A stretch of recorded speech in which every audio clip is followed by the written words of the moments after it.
ইয়া রাসূল সালাম আলাইকা, ইয়া হাবিব সালাম আলাইকা।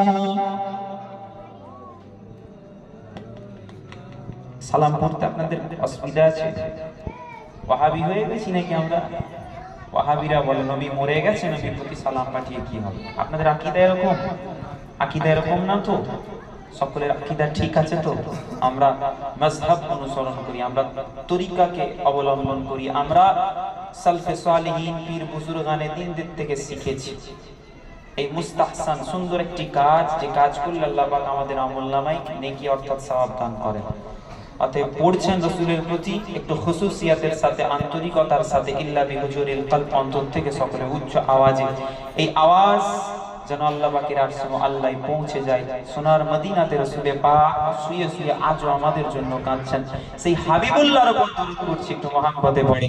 ইয়া নবী সালাম আলাইকা, ইয়া রাসূল সালাম আলাইকা, ইয়া হাবিব সালাম আলাইকা।